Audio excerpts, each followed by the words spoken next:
perfect dog. He's dog friendly, he loves adventures, he's great off leash, and he also loves snuggles and cuddling up on the couch and just hanging out after a long day.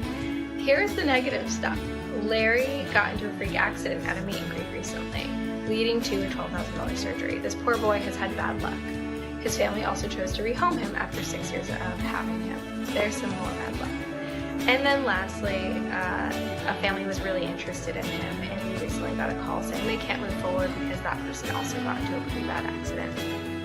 And we've got 3 things. So now Larry's done with the bad luck. We need a forever home for this guy. He's been living in a kennel for 5 months. Sometimes he's a hard time at meet and greets because he gets so excited coming out of the kennel that he just barks and says hi to everyone. Totally friendly, a little quirky, and sometimes hard.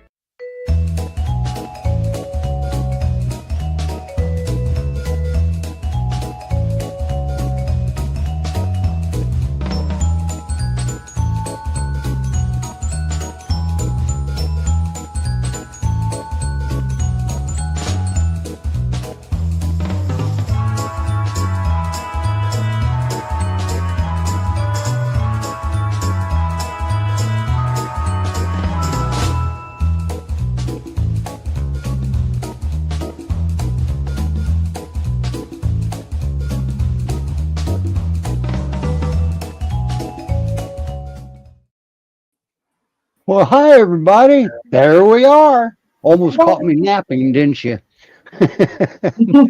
Well, Mortimer's what an awesome show we have today.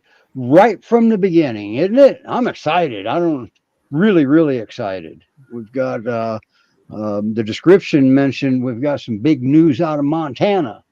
And boy, I'll tell you, it doesn't get any better than hearing it right from the newsmaker. You agree? Everybody, I want you to welcome Dane and Rachel. They are the new leadership at Great Pyrenees Rescue Montana. Carol retired. And you guys have your hands full, don't you? Yes, we do. Yeah. It's definitely super exciting.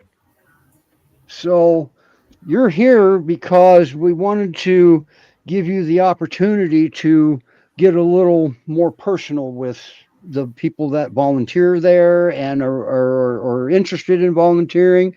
And maybe I can talk you into maybe sharing a little bit of your vision. Sure. Yeah, absolutely. We'll start with how we kind of got involved with Great Pyrenees Rescue. Yeah, I'm curious about that. You're probably the youngest directors of any of the Great Pyrenees Rescues in the country. Yeah. That is so awesome. We got involved with Great Pyrenees Rescue because we fostered and adopted one of their boys. His name was Yogi. We adopted him about a year ago. And I remember Yogi. Yeah, he was an old boy who had a pretty rough life. He had gotten hit by a car at one point. Wow. And didn't get any medical attention. And so he broke both of his back legs, and they just grew back like that. And yep, so I remember Yogi. Yeah. And he was eventually just dropped at his farm and just left there. And anyway, it was a pretty bad situation, and he had a tough life. But when he came to us, he was still just like an amazing dog. Yeah. And well, Great Pyrenees or not, whichever breed, we know they're amazing. Yes. Yeah. And we got him to actually be a guardian dog, which is what he was in his previous life. A working dog. Yes. Mm-hmm. Cool. And yeah, we got 2 puppy girls as well. And so he also mentored them into being guardian dogs as well. They kind of brought life back into him too. They think he was about 10 to 14-ish when they had rescued him originally. And when he met the puppies, it seemed like he got a little more pep in his step. He really enjoyed when them around. I do want to mention that Great Pyrenees Rescue Montana is probably the only Great Pyrenees Rescue that actually has a working dog application for adoption. Okay. Yes. Yeah. I don't know. if Blue anybody- Bonnet does too, Steve. Blue That's right, Bonnet. Blue Bonnet. Yeah, I forgot about Blue Bonnet. Yes, but yeah, that and there's Roman. Say hi, Roman. Where'd he go? I don't know where I put him. He's in There he there. is up there. Roman, this is Dane and Rachel. They're the new leadership at the Great Pyrenees Rescue Montana. But anyway, they were talking. I interrupted. Sorry. You're all good. But that's Now how you have a facility, don't you? I'm sorry, I did it again. you're just fine. That's kind of how we got all started in the dog world. A few years back, we started a dog daycare and boarding facility in Missoula, and kind of just fell in love with taking care of other people's dogs. And it's not a traditional boarding facility. It's more like dog focused and dogs playing with other dogs. They aren't just stuck in a concrete cell all day. Like a doggy daycare. Yeah, yep. They're out playing, having fun, and all that stuff. And yeah, Wow. started with that. We have a little ranch, and that's why we ended up getting the working livestock guardian dogs. And Do you have livestock? Apparently.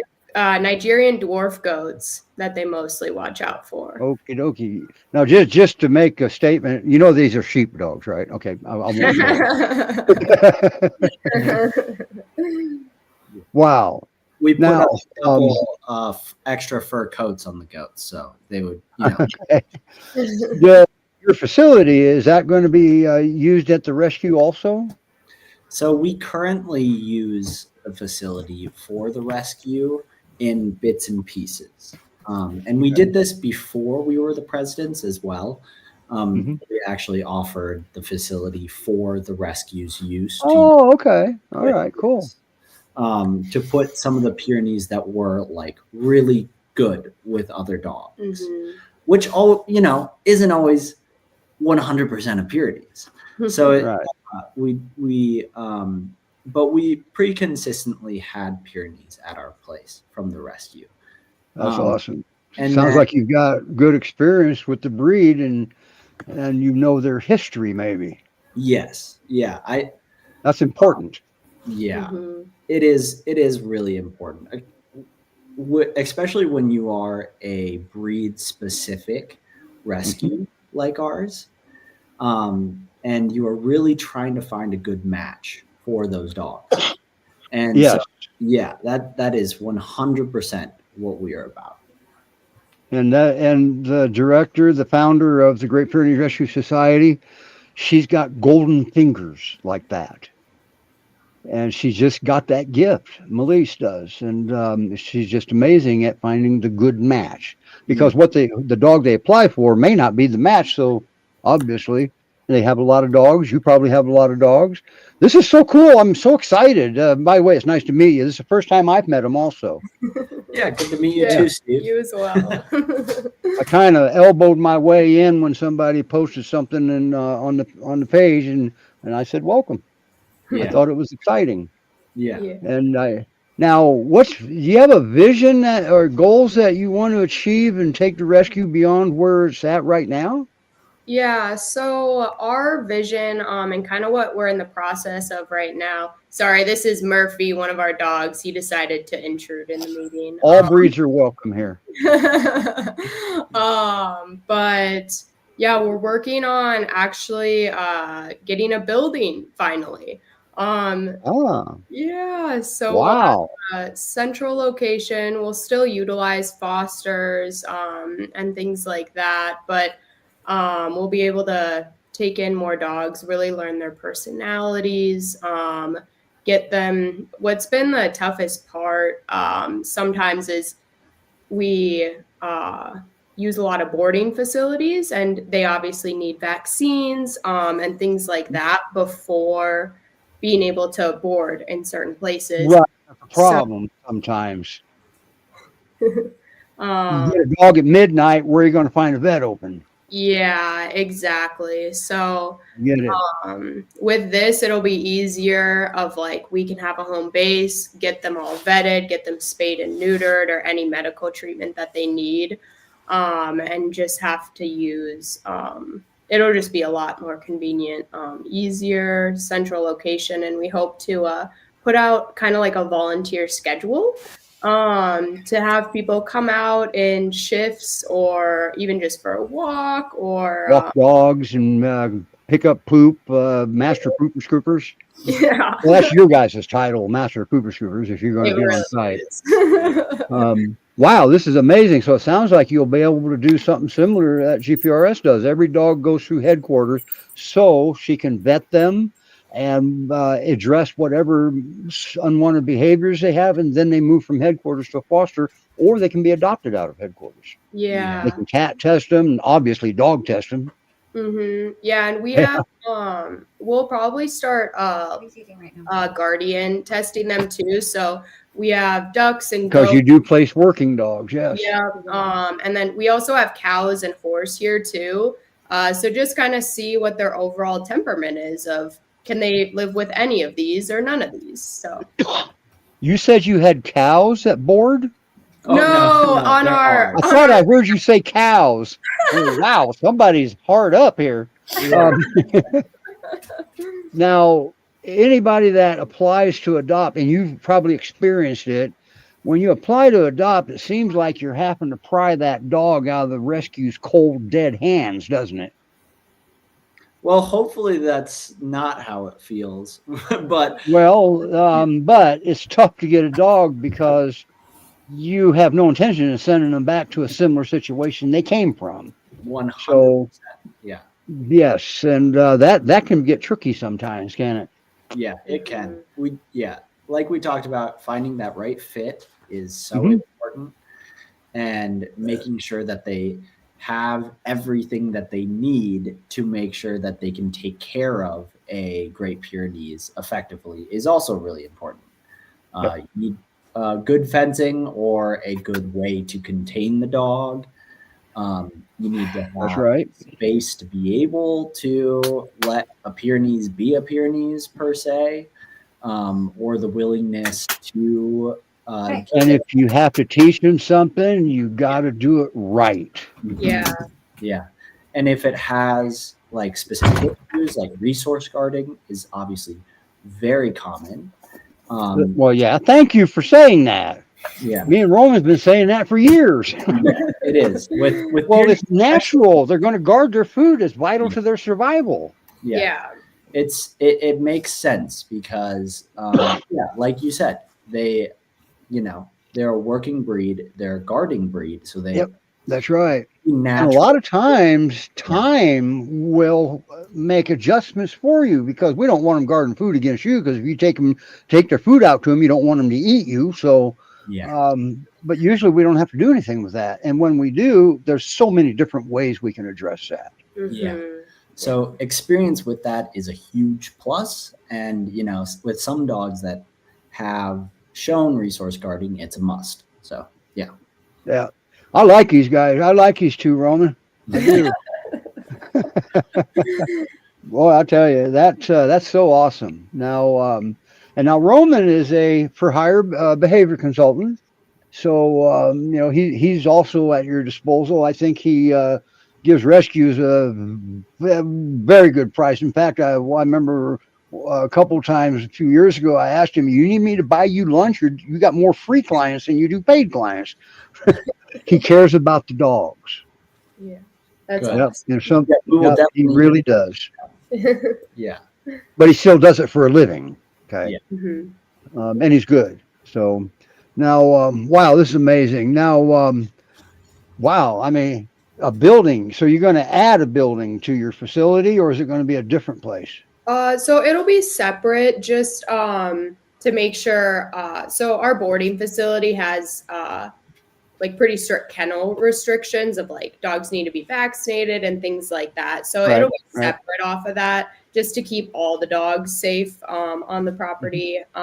Especially kennel cough, because that's airborne. That's ground borne. I think it tunnels through the ground sometimes. But with younger dogs and just regular adult healthy dogs, it's not deadly. So it's just a pest. Yeah. And it makes them not feel good. We don't want them to get it. Yeah. Now you're in Montana. You don't have a whole lot of heartworm up there, do you? No, not really. Yeah, not something thankfully we deal with. Yeah. But and that's big in the South. What percentage of dogs that you guys take in, Melanie and Sydney, that are heartworm positive? About 90% of them. I don't know the percentage, but it can be a lot.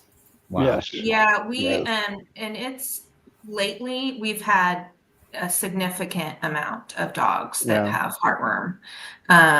So it's just Now, something one that of the we have things- to manage. Do you plan on keeping your relationship with the other rescues that you guys have this bond with that makes you probably the mightiest rescues I know? Yeah, we definitely do. We're working with the Utah Rescue right now to bring Rebecca and Sarah and them. Yeah. And then Unega, we're still in contact. Unega, Roman's been there in Idaho.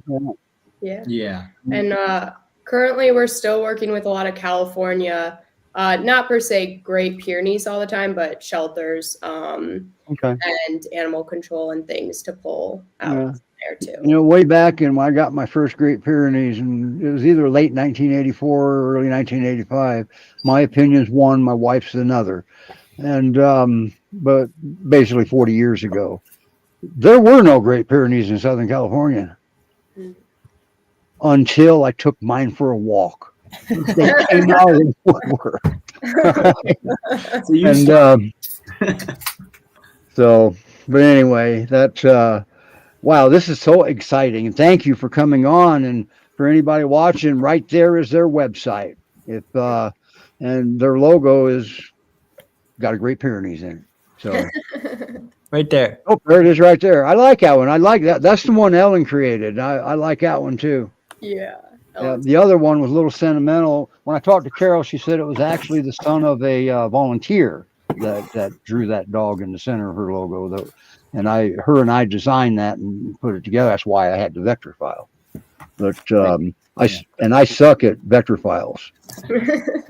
It took me 16 Well, years to thank learn you. Photoshop. Thank So you so much for coming on, you two. yes, I know you guys are really Yeah, really you're- busy. We're gonna let you go, but man, Yeah. thank you it's very nice to meet you, and hopefully we can talk again at some point. Maybe you can bring some dogs on. Yeah, that would that'd be great. Yeah. It was Yeah. great connecting Yeah. with you guys all. The Montana Rescue used to have their own show on Saturdays Oh, because the really? Sunday schedule just didn't work out for the Montana Volunteers. Mm. So we said, okay, we'll do one for Saturday for you, Yeah. and Well, we did. So we hope to be on definitely more then. Maybe not have Yeah. our own Awesome. show, but definitely be Awesome. on more. all right, if you want to stay for a little bit, I'll put you off to the side like this, but we got to move forward here. And All right. who are we going to do next, Sydney? Oh, it's puppy time. It's puppy time. Okay. Well, I'm going to give Dane and Rachel a chance to gracefully exit the facility if they want. And because I'm going to play a video, I'm Yeah. going to play one of the puppy videos. Which one do you want to bring up first? It doesn't matter. They're brothers.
Hi, Jamie. Hey, when I turn this I'm camera around, you're gonna see they're crashed now while they were waiting. Really, puppies aren't bouncing off the walls? No, they here. Now I know how to turn around the camera. Okay. Nobody Without comes to see my face. Oh my goodness. I've never seen puppies lay down like that on this show and I just be know. calm. Well, I kept him outside too because I didn't. They were sleeping inside, and I coaxed them outside. They were playing a minute ago. That Okay, just I out of let- curiosity, I'm just going to ask this question. Counting those 2 puppies, how many dogs do you have? So, and I also have another foster puppy through another organization. Right? Yep. Yeah, 3 little pitties. So, so I have, well, now I have 6. Okay. I thought you had more. Yeah. So Lily Mae is my youngest. She's the one that plays with them all the time. She'll be 9 months on the 9th. So Okay. yeah. And this is Lily Mae in the video here, right? Yeah. Yeah. Oh my God. Now that's Judd. He was supposed to be the one that was standoffish. Well, they fixed that problem, didn't they? Yeah, and he does not, and this is Judd right here, and he does not want to come in at night. So Oh, so I let him run around, like until 8:30. I put him in their crate for a little while, and then I bring him back out and let him run around till I go to bed till like 10. They're so good. They're not mouthy. they at all. are, aren't they? I know, like you're sleeping. This is And you Judd. certainly can tell they're siblings. Yeah, so funny. Judd has these I call sleepy eyes. So even if the collars came off, I know the difference between the two. Yeah, And this is I read a comment because one of them chewed the other's collar off, and you had because you could tell Yeah, them the so I difference in bought- color. yeah. I bought new collars for them, little martingale collars. Mhm. And I bought one for my other foster too, but these two chewed it off of him, so he doesn't have one now. But Puppies chew, though. yes, they do. So this is why I have no cushions anymore. I brought all my furniture in the garage. You have a new vacuum cleaner. Yeah, I use a shop vac outside, but Okay. I Who know was that 8-year vacuum cleaner cord? Was that that was Frida? Lulu. That was Lulu. Lulu. Okay. Yeah, yeah. Wow.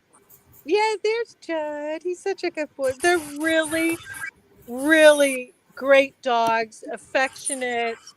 I know. Come on. Wake up. You're not going to wake Oh, up. that's a question that Jamie and Sydney's going to have to answer. Do you have transport to Maine or somewhere close? It's possible. We would have to look into it.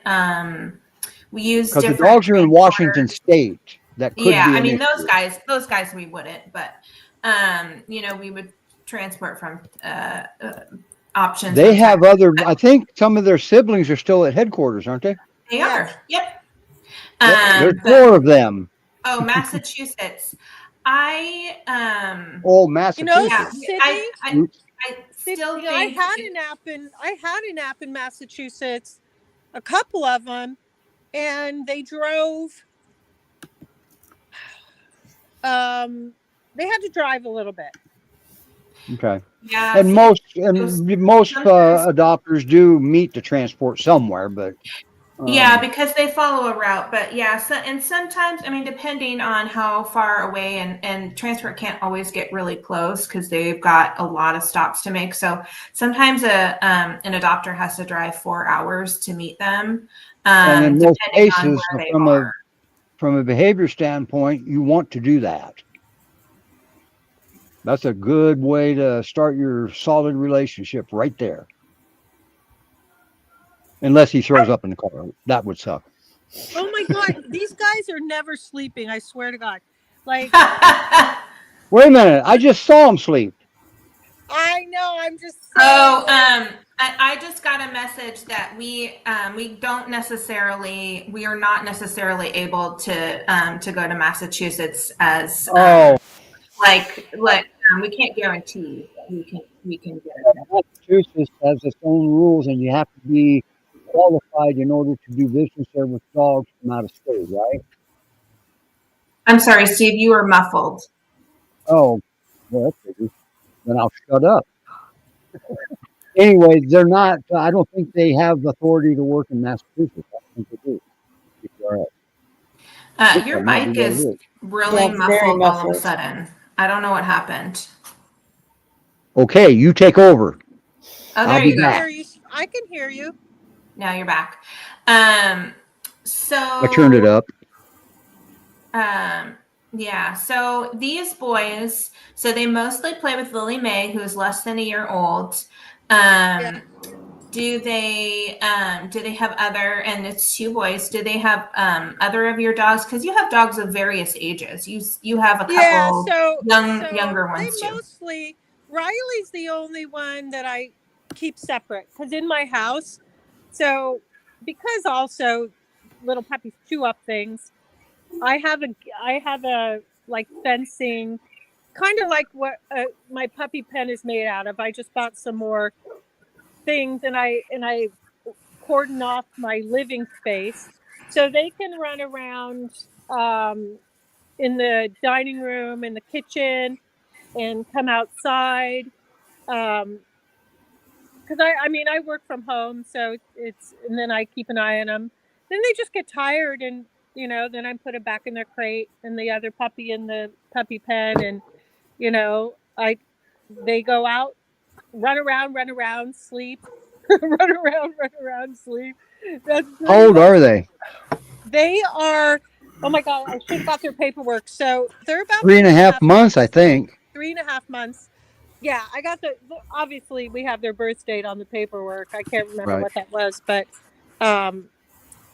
yeah, so they're super, super sweet. What's interesting, they're not mouthy at all. Not at all. Really? No. Because And- they're teaching each other that those needle teeth hurt. Yeah, because they have. Look at they bring out every toy possible, and those aren't my slippers, Steve. These are. It was funny because I forgot to tell you that. Well, I just but caught. They looked like I couldn't tell if they were socks or slippers. No, they're called. I just bought some more on Amazon. They're toys with stuffies with no stuffing, unstuffable. Oh, they're actually for the dogs? Yeah. So. Oh, yeah. I like my perception though. I know. No, my slippers are on my feet. Gotcha. Yeah, so they play tug of wars. They're great toys. Even Lily Mae plays tug of war with them and stuff. And Yeah. yeah. So these guys, like little packs of puppies do a lot of things, right? I came out the other day, my fault, because I keep an eye on them. I keep coming out if they're playing outside, and my cushion on my chair, my like everything, and I'm like, all right, man, I've had that for a long time. That's okay. I'll get new furniture next summer. But Well, Now, and I these think, puppies- Jamie, this is a perfect example of why they need they need another dog in the home yeah. as a playmate, to get their wiggles out and because and to teach them things too, to help teach them boundaries on the dog level. But they do Usually need a dog to play mouthing. with, and sometimes people apply, they have a super senior that they think that is probably gonna, say a final goodbye in a year or so they get a puppy, and then that puppy just annoys the heck out of that poor senior dog. And so that's why in our applications, if you apply for a puppy, we want you to have a dog that's, an adult is great, but one that's young enough that will play and entertain and teach the puppy. And have enough energy to keep up somewhat. Yes. well, even not, it depends on the dog. Like B doesn't do anything, but she doesn't want to play with them, and she's only a little over 2. So it also Right. depends on the dog. Yeah. Now, not all these dogs- their personalities were the same the day you got them, right? Yeah. B plays with the other dogs, but she'll just if the puppies, even Lily Mae comes near her, she's just like rah, rah, rah, rah. Like she just doesn't, I don't know, but she doesn't. No, Oh, and Lily Mae's cuddling. Lily That Mae's a is so GPRS cute. alumni. They're cuddling. Look That's at that. the cutest thing ever. This Yeah, segment will go up on their bio, just so you know. I know. So it is fun. Oh my God, they're so cute. At one point, the longer I have them, I might have to separate them. It's funny. You all don't these want them puppies- together too long, right? Yeah. I mean, I have an extra large crate that they both sleep in, and they're they have never. I've had puppies this young before, and they've gone to the bathroom in the crate. They have never Wow. ever gone to the bathroom in the crate. I go to bed. I do get up because I start work at 6, so I get up 5:15. My dogs go out. I put the gate thing up, and then they come out with Lily Mae and my other foster, and run around for a while. So they Wow. are like, they are so, and they have little double dew claws on the back of their feet. I saw that. I thought They I do. did. They have cute little double dew claws. They are. They're so cute. But They are. Jamie, we got to move forward. We don't want Yep. George. He's not a senior yet. We don't want him to become a senior while he's waiting. Okay. I know, and I'm going to get these guys in the crate, and I wish I could stay on, but I'm going to go walk. I some know you. dogs. I know you have to go too. So Yeah, I'm Thank gonna you wow. so much, Lots Jamie. of Thank you dogs. so much. Absolutely. Right. You guys have Wow. fun. All right, thank you guys. Bye. Okay, Jamie. Hey, nice work, Jamie. Now, we got. Well, we're going to bring him up. He doesn't really need much of an introduction. This is George, and whoops, I got to find George again. There he is. I think there's George. Hi, Sherry. Hello. Now your guy does a lot of that right there, doesn't he? Nice and mellow. He's been there, done it, seen it all, and no longer cares about it, right? You are so right. And the more I think about it, he is the perfect dog. He does not get on the furniture. He does not have accidents in the house. He doesn't even really care to go outside, just to go to the restroom and come back in. He gets along with everybody, all animals, cats, dogs. I have a cat who loves him. Looks like he loves that dog bed. He does. He does. And it's funny because half the time his head's hanging off of it when he's sleeping. So how long have you had him? You haven't had him all that long, have you? I think I've had George about a month now. Okay. And when I first got him, I took him to get his nails clipped because he struggled with only wanting to be on the carpet or rugs. I have no carpet in my house. I have rugs. Yeah, sure footing. I mean, I get it. Yeah, and then I realized even in my master bedroom, I had to move some of my runners in there because it's just slippery for him. So At least you had runners to put down. yeah, exactly. And so if you're going to adopt him, you'll just want to buy some rugs that he can kind of leverage on. Mhm. And it's not just him. Many peers are like that. Yeah. Mine, I think, are just used to it. He was the only one. At first, I thought it was just because his nails were too long. But he's big. He's really tall. And his legs are Is very he Akbash? Um, I can't tell from here. No, I don't think so. Okay. He's good looking. I can see that part. Yeah, he's very handsome. He's very fluffy.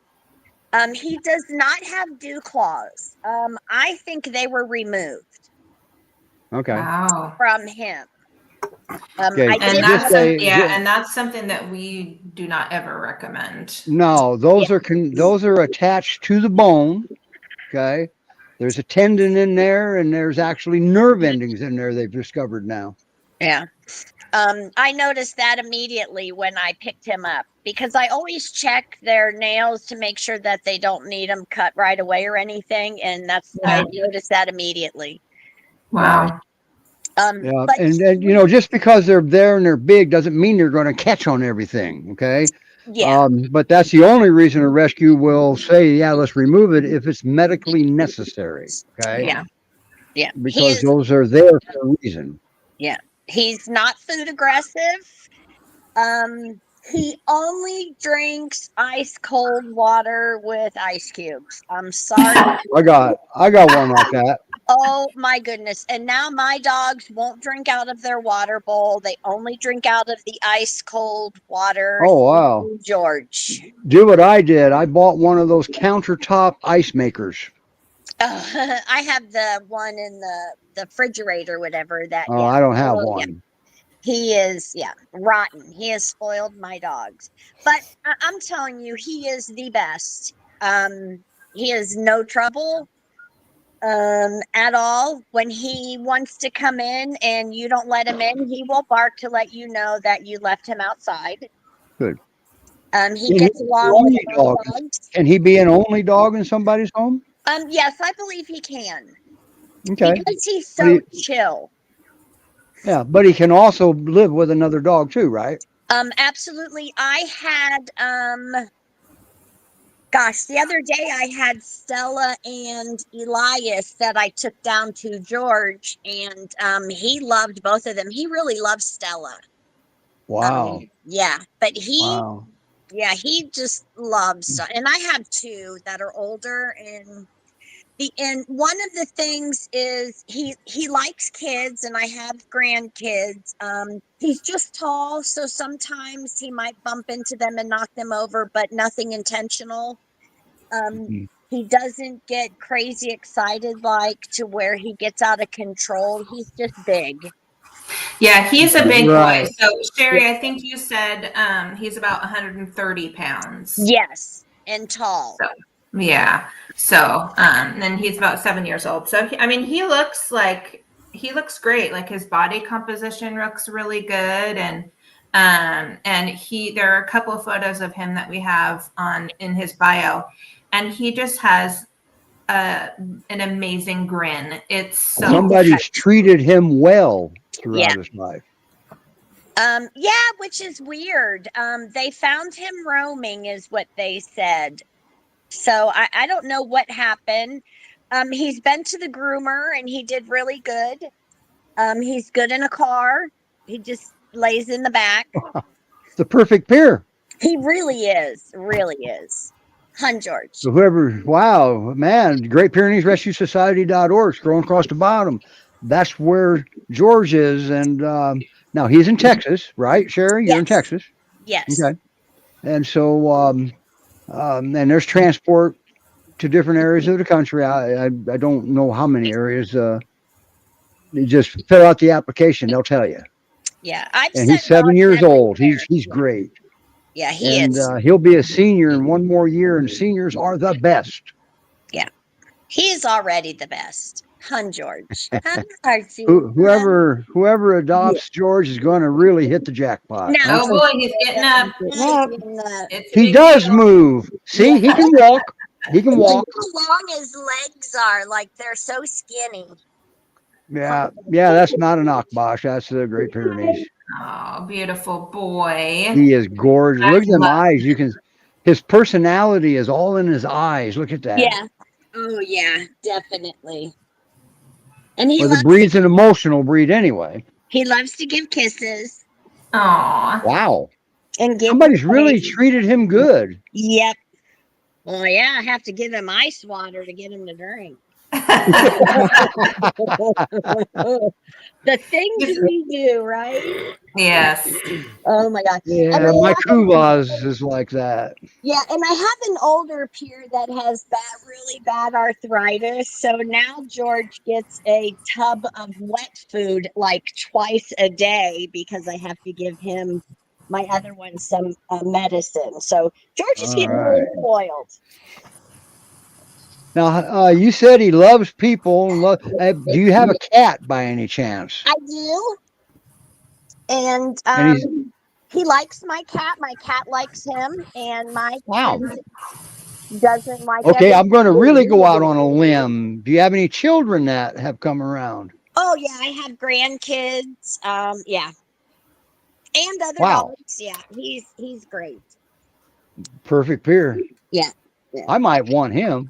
Would you be willing to take a trade in? No, I'm kidding. Okay. Yeah. I don't know. I have 5. All right. So I think I'm good. Boy, he's gorgeous. Yeah, Man, he is he good is. Yeah. looking. Great Pyrenees Rescue Society. Don't waste time on applying. Okay. Now with puppies, we do want to make a valid point here that, and I read this on Judd's webpage. Puppies aren't first come, first serve. They are as per good fit. Okay. And that's what I read. Am I close, Sydney? Yep. Okay. Susan, he does sound perfect, doesn't he? Holy cow. You know, rescues got quite a rescues. Most of the Great Pyrenees rescues, they've got a lot of dogs that come in that makes you wonder who didn't want this dog. You know? Yeah, especially for as old as he is. That's what breaks my heart is him being just older. So somebody's had him and took good care of him, didn't they? Yeah. Yeah. And he does take a little bit to get acclimated. Well, yeah, because you moved him and they do Yeah. that. Yeah. They don't know who you are, where they are, or anything. Yeah. But now Wow. that he's pretty acclimated, he does great. Yeah. Now, not too long ago, Roman actually did a topic on that. Okay, right here on the show. And if you go to GPRS's YouTube channel, you can find it because Facebook deletes live videos after 30 days now. But we got everything on YouTube at GPRS from the start. Okay? Yep. And so, wow, ain't that something? Speaking of Roman's got a topic today. Thank you so much, Sherry, for coming on again. My pleasure. You're going to pretty soon. We'll just give you a login. What do you think? A regular. Yeah, well, that's okay because you keep getting dogs. You keep saving dogs and finding them homes. Yeah. I'd keep them all if I could. My husband would kill me, but yes. Well, Jamie seems to be doing that, and she doesn't have a husband to worry about, so she can do what she wants. Wow. Dane with the Montana Rescue had made a statement that is actually Roman's topic today, that food aggression. And his comment was, why is everybody surprised? You know, they expect it. And why is that, Roman? Why do you have to expect food aggression? That's a great question. Let's go back a little bit to the previous election when people went to the supermarket and bought rolls of toilet paper. Why toilet paper? And they bought them and they bought the stores out. They were and fighting at the counter. Then hit them. Yeah, they toilet were paper, fighting. right? You're right. Yeah. Right. And then That's we had called the resource guarding. And then we had That's a problem resource with guarding. milk, with baby milk. Yep. Right. And there was enough, but not in the shops. And then we could become aggressive. So when we We're see worse than the dogs are. Humans Right. are. So Yeah. resource guarding or food guarding is very natural, and it's not breed related. Any dog, any animal, any species, if you try to take your That's food away, they're going to fight for it. And sometimes it's not even about the food. Sometimes. Well, let's kind of Well, the food's involved. It's Right. another trigger. Yeah. now. It seems that wolves are not so food guarding as dogs do, Oh. right? So it seems like we bred dogs to be more resource and food guarding than natural occurrent. And the that's interesting our part- fault, and we blame them. Yeah, well, the difference is because wolves hunt for food and dogs are opportunistic scavengers. And because they're opportunistic scavengers, they try to get the opportunity to get food, which means there's competition. And they're wolves- domesticated, and they kind of suck at it anyway. right? And since food is rare because dogs don't hunt, they have to find food. And there's find food, somebody else gonna find food. So the first who finds it gets it, which means there's a competition about resources. However, it comes also with an underlying stress, the stress to have food, right? And there's a competition next to you. Well, naturally, you're going to guard it, like your parking spot, like your partner, like your $1,000 on the table, or your wallet, or your phone, right? So this natural occurrent resource guarding, we have to pay attention, because dogs who come from transition, dogs who have past experiences, dogs who have trauma, dogs who are stressed, the first thing that's going to hit them is the belly. And when the belly gets stressed, it thinks, keep your resources because you don't know when you're going to have it next. Mm-hmm. And that becomes... Especially an underweight dog, right. emaciated And so dog. we have dogs who have underlying medical conditions. We have dogs who have past trauma, dogs who just relocated. And in that stress situation, the first thing is going to happen is the dog will search for food, right? His body will be hyper alert to keeping food. So it's not about the breed. It's about the dog himself, or the environmental factors and underlying medical conditions.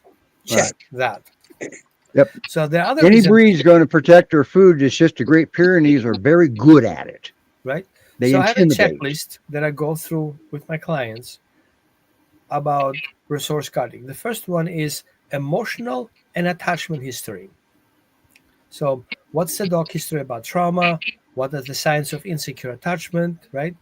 How difficult is a dog to regulate his emotions? And how about the stress? How about the trust and felt safety? So if those in emotional attachment history, we have a problem, we're more likely to see resource guarding or food guarding. The next thing we What look about for is, confidence? well, that comes in with lack of trust. Okay. Right? And insecure attachment. Yep. And if the dog doesn't have a secure attachment, he's not confident. Okay. Now, the next thing we have is environmental and management factors. For example, we have limited access to food, which is literally 100% the case of our home. The food is stored away, it's in the package, it's in the food, you get only once or twice a day. And the next one is exposure to competition. We have the cats running around, we have other dogs being hungry, want to get this food next, high household tension, inconsistent routines, and frequent disruptions also hit that stress level. And then And we have, the sacred space around them. right?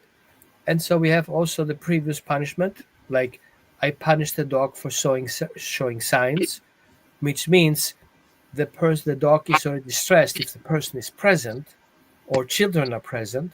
So we have Right. kind of like an emotional condition response. I'm resource guarding because there's a person next to me. It's not Right. about food, it's about the person, right? He's not growling because he wants to bite the person or the child. He's growling because he wants you to stay away from his food. Mm-hmm. Well, the growling can be simply, I'm uncomfortable. And since you That don't is- see yes, my messages, agreed. I growl about it so you can hear it since you're not seeing it, right? Right. The next thing that I go into my checklist is the learning and conditioning. Has the dog learned that guarding food makes a threat going away? For example, we usually don't notice it, Self-rewarding. but for example, having livestock and having animals at livestock, and we have puppies at livestock, there's a lot of food competition happening there because the little dog has to walk around himself through these big animals, right? And then sometimes the food is not as high quality, so the dogs will try to supplement from other things like goat poop, right? And whatever they can find. And that causes also learning that you have to fight about your food. So if the mother of the dog was resource guarding, the puppy is more likely to show resource guarding later. Then we have the dog's communication are ignored and the agenda is being pushed. So we don't see the puppy get uncomfortable about the kids fiddling around with the dog's football, right? But also we have noticed that we teach the dog how to resource guard.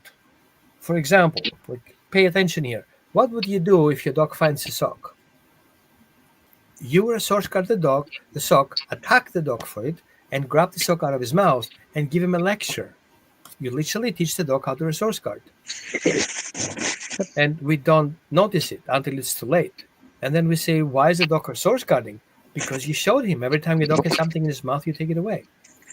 And Yeah, then the he other part loses is something when you approach him too. right. And so the dog has already this biased thinking. We approach to take things away. We are the takers, not the givers. And the other part is there is no clear enforcement history about teaching the dog to leave it or go get it, which means we're not sure that we're teaching the dog correctly and the dog gets the wrong message. Another factor that I have to check out from a list is health and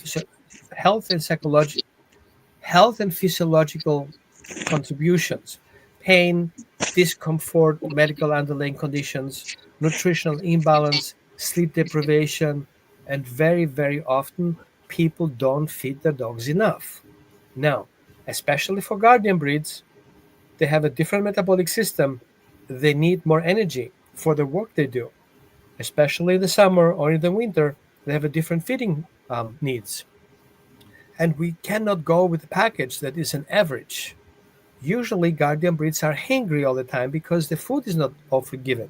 And because they're big dogs, we try to be a little bit economic, so we're going to go on that minimum level, but that's not enough, right? Some dogs need more food, some dogs need less, and depending on the quality of the food, the nutrient availability is more important than actually what food is in the bag.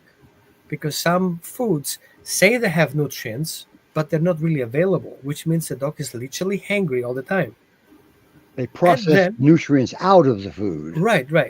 And then we have development and genetic background. And yes, early deprivation and lack of positive socialization can be a problem around people and other dogs, right? If we're not properly socialized the dog. But also we have a predisposition for anxiety and being hypervigilant, which our guardian breeds know exactly how to pay attention to little details. Which means, yes, at some point, guardian breeds can be more prone to stress, which leads to resource guarding, but this resource guarding is not because of the breed. Does it make sense? Right. Well, there's a lot going on here. I told everybody in the description, you're going to be surprised at what Roman has to say. And holy crap. Right. Well, yeah, resource guarding is not just a stupid behavior of a dog. Oh. And it's not like it's me about, because I know people kind of try to find resources and everybody says, buy this book like it's mine. Yeah. But the concept is wrong because it's not about the dog. That is concept is wrong. That book was written it's about the with dog old techniques. Right. So we have to think about what do you do? Well, the first thing I have to do is step back. If a dog shows any signs of guarding, be the smart guy, walk away from it. Because you may win the battle, but you're going to lose the war. Right. See, a lot goes on when you get too close to a dog when they're eating. Right. The fear of losing their food and the invasion of their space, and they haven't given you consent because they're eating. Right. So we noticed earlier the colleagues who overtook the rescue. One of the things that they always have to evaluate is the dog resource guarding and behavior in the household. So how would I set it up? I would put the dog food on the ground, have the dog access it, and let him seek and find the food. And then in presence of a fake dog, right? Having a dog's presence of a fake dog triggers the somatic response. The body processes the shape of the dog, and you will see the dog will not approach the food bowl. We can make the conclusion the dog has negative experiences with the second dog being present. One of my fake dogs no longer has a face. He got too close to the food. Another way we can show it is we're having a dog feed and we approach it and try to find that threshold where the dog stops eating or changes behavior around food. That distance is an indication where the dog feels safe. There's something you have to work on too, right? That's very important. But we have to recognize that a strange dog and a strange person is more likely to show resource guarding than a dog who is comfortable about the people. So the relationship is very important. So I want to give a warning here for people who work in shelters and make evaluation and use different kind of test protocols to evaluate the dog's resource guarding, which is a finger going towards the food of the dog and the dog attacks it, and then therefore the way to lose your finger. Right? It is a misinformation, and there is no scientific evidence that this is a prediction of how the dog will behave at the out of the shelter. So don't rely on those tests because they are not conclusive. And it's hard to do when a dog's living in a shelter anyway. Right. Okay. But we cannot make a real assessment in a dog living in a shelter in No. those stressful positions. Nope. That's why foster homes are so important. And facility, as we talked about, where literally dedicated space for those dogs are. There are temperament regulated, there are environmental stress regulated, everything is regulated. It's not a Yeah. wild, situation. I remember when you sold your house in Phoenix and you got that motorhome, you were going up and down the coast, the West Coast, in those states, and teaching and stopping at the shelters and teaching them how to better handle Yeah. fearful dogs in that shelter environment.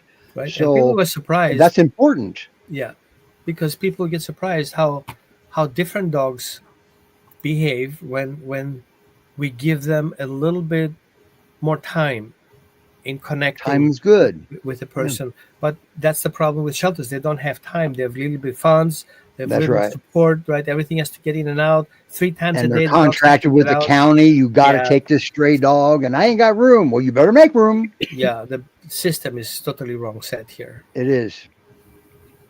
It is. And then we blame dogs when they get scared. Does anybody have any questions? I do. I know I had somebody ask me to ask you. Yeah. Okay, with the resource guarding, is it a similar situation when they guard toys? No. Thank you. Here's why.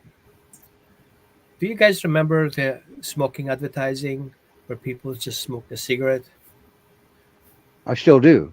right? Now, some people smoke because they need it.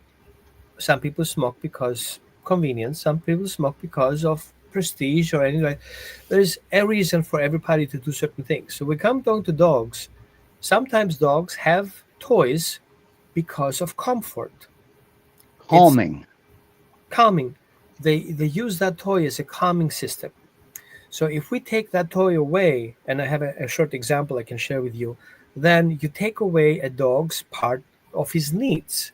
He needs that toy to calm himself down.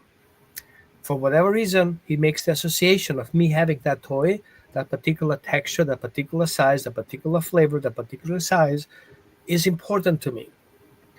An example, I had a guardian breed that I worked with in the past. He used to resource guard slippers. And the slippers had a specific texture. They were like fluffy and things. He was so aggressive around that slipper, but you could not get in the room if he had that slipper.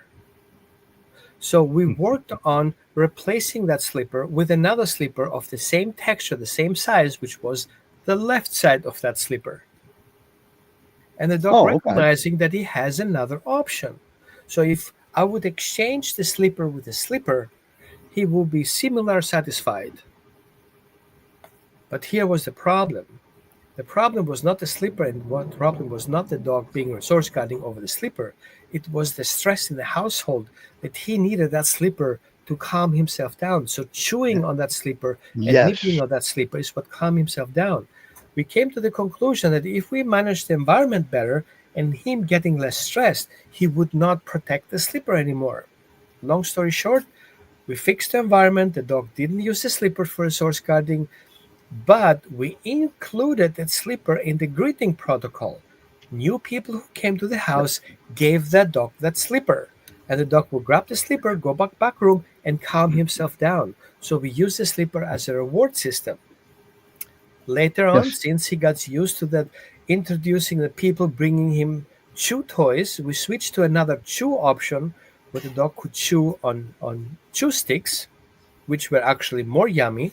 And so we diverted him from resource guarding that into eating this. And guess what happened? And at some point, we offered him the slipper and he growled. And you know why? Because he didn't want to be that part. I was going to say he didn't want to go in there. Yeah, I said, Yeah. I don't need that. I don't give me that because I'm not Yeah. that anymore. He was But you- communicating, Right. not wanting to bite. Right? A growl is good. So we were able to remove the slipper. There was not trigger anymore. And we have Wow. everything set up in place. Every time he got stressed, we gave him something to chew on. He took the chew, got in the background, chewed himself calm, and that was it. Half an hour later, he was up and running. Calming. Dogs have numerous ways of self-calming. Okay, you ever taken your Great Pyrenees to the vet, spent $250 to get them looking all pretty? You get them home, they run out in the backyard, start rolling around. That is a calming method. Okay, so groomers are stressful. All right, they're not purposely going out and getting themselves all muddy because they got groomed. They're de-stressing.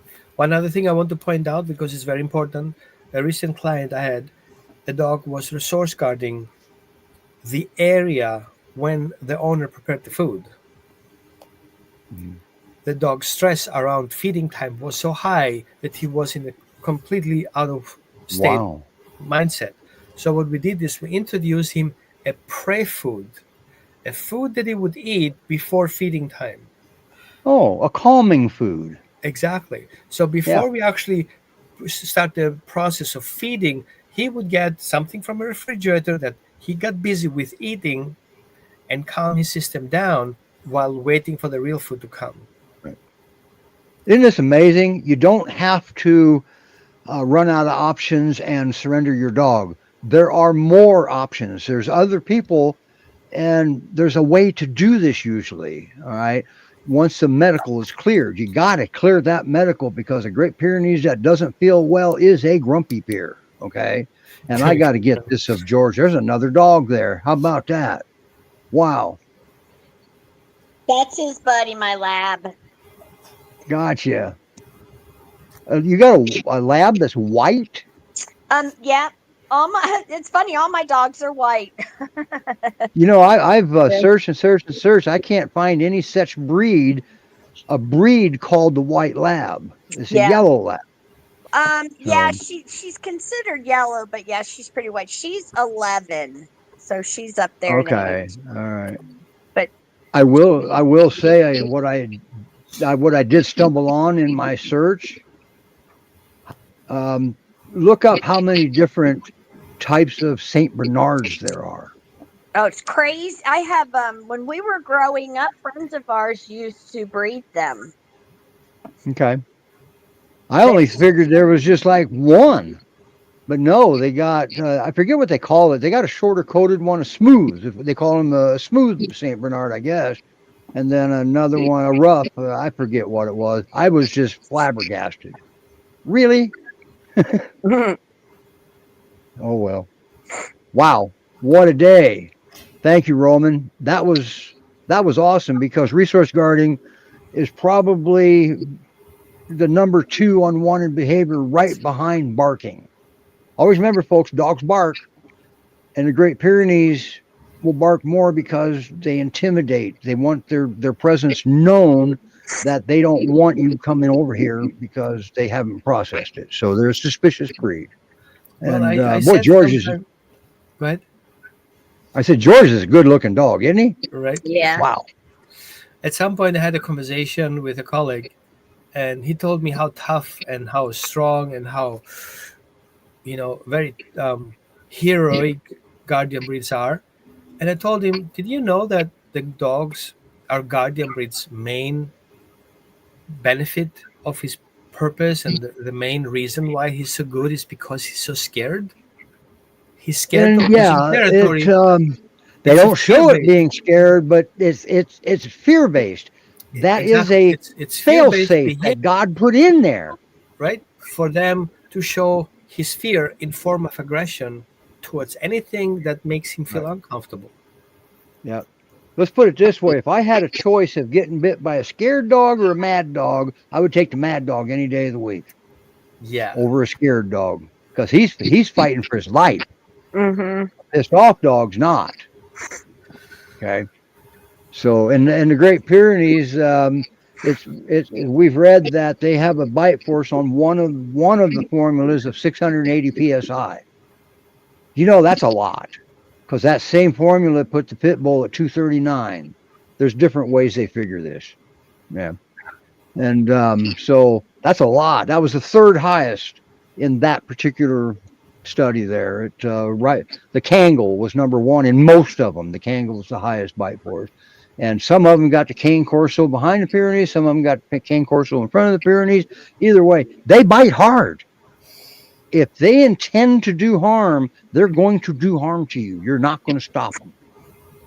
So, Well, if you so want to get that rid of means the how many of predators, these bites are actually bites? if you have a predator and you don't break his legs, why fighting Yep. with him? So, you know, the intent, but the Great Pyrenees typically, well, Roman put it in a term that I use. Technically, they're not a lethal breed. Unless you're a wolf trying to eat their sheep, they're not a lethal breed. They intimidate. That's their first line of defense is intimidation, and they're masters at it. They back off grizzly bears Yeah. through intimidation. So, isn't that amazing? I love Yeah. this breed. Has it, Yeah. it does it show I love this breed at all? Wow. Wow. Thank you, everybody. Roman, awesome. Nice job once again. All right. And Sherry, and take care of that boy. Yeah, that boy just did it for me. I'll tell you, I can't keep my eyes off of him. I know. He's sweet. Yeah. And don't forget, we got the Great Pyrenees Rescue Montana, under new leadership. Rescues, nobody can own a rescue. It's a nonprofit. They have a new leadership that takes over. Okay. And Carol retired. What's this comment? Oh, this is actually a transport comment. Good afternoon. I'm interested to adopt one of your dogs. I live more than 500 miles away. Do you arrange transportation? Depending on 500 miles away from where, they've got fosters spotted throughout the country. Their headquarters is in Texas, a little bit north of Houston. So they have transport routes because they use paid transport, right? Am I right? Yes.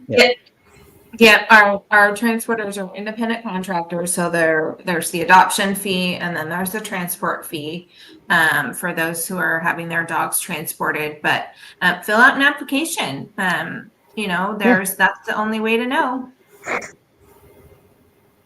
Oh. I didn't see this comment. Yeah, Susan I wants don't to think know- so. I think that was his name at the shelter. So No, that was Okay, all right. We had to change his name at the shelter.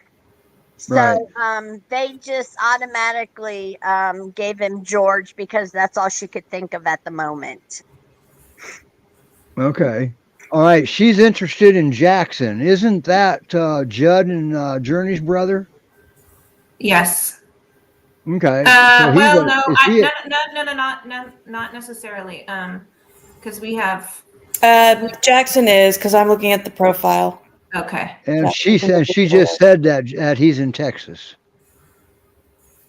So Yeah, but we I'm have a little other suspicious. dogs with J names that are not from the same litter. So Right. that's And also too, some of those puppies did get adopted, and I don't know which ones.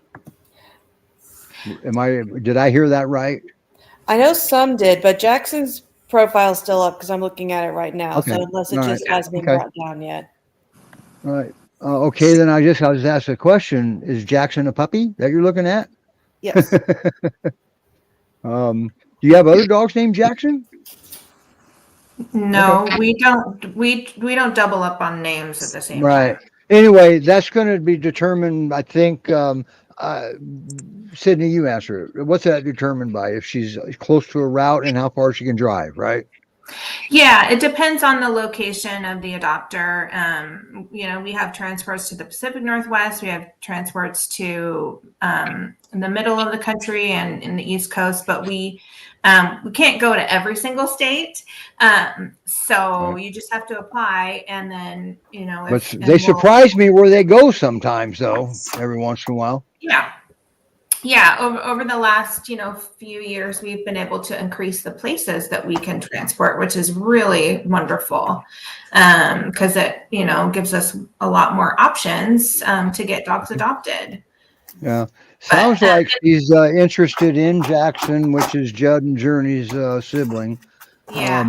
I don't know if you saw the show earlier, but we just had their brothers on, his brothers Yeah, on. I do want to reiterate that, puppies need to have an appropriate age, playful Yeah. dog in the home. So, if you're interested, you need to apply. And And there's a lot of reasons for that rule. There's a lot of reasons for that rule. So we want everybody to be in a home that's appropriate and is the best home for them, and that's going to be a situation that's ideal for a puppy to grow up and be a healthy adult dog. And we put a lot of thought into the application process, and we have really wonderful screeners who are also, Absolutely. like Steve, love the breed and really want to help them find homes. I like And the they're fact that you give us an opportunity to speak to the people that want to adopt, because we can ask questions more so than the screener because we're with them every day. Yes. And it's helpful. Yeah. Place, I think actually, Sherry, I think you have the final say in an adoption, even in a lot of cases. Yeah, and I like that. I appreciate that, because I would hate for them to go somewhere they don't belong because the screener maybe didn't know one small detail. Nothing on the screener, because that's not their job. Right. So. Right. All right. She wants to know if there's another Great Pyrenees 10 years old. I don't, probably just go out to Great Pyrenees Rescue Society.org. And if you look under the adult dogs, No, I don't know. Sydney may know. that's that there's already another dog that they have a 10-year-old Great Pyrenees. Oh, they have a 10-year-old. Okay. And our screeners will have a real conversation with you. So that's why I keep encouraging you to fill out an application, because our application screeners have a phone call and they actually get to know you. That's part of our application process. So we take this seriously. We work really hard to be doggy matchmakers, and so we really will make sure and get to know the applicants. Yep, because you're not going to get a dog if they don't give a dog to somebody they don't know. So I wouldn't either. So anyway, you can have one of my children, but you can't have my dogs. All right. Well, thank you, everybody. We're on overtime. We can't afford to pay overtime, and because man, Melanie gets expensive when she charges that overtime. Christmas. All right, everybody. I hope you enjoyed the show, and we'll see you next week. I forget who's coming on next week. I think we have Hamish, Aquila, and Ladybug. I think that's who's coming on next week. And Lisa will be hosting too. So, yep. And that's who we have confirmed for now. So I'm excited too. Hamish, I love that dog. He's just a big goofball. And you need to make sure and call him Aquila, because that's what he I know it. That's his rescue name. That's the dog is. Yeah. I just like Hamish. It's just kind of we can't confuse people. But you can't search him under Hamish. You'll never find him is the problem. Correct. But we do know that. So anyway, bye everybody. Thanks. Bye. See you later. Thanks, Roman.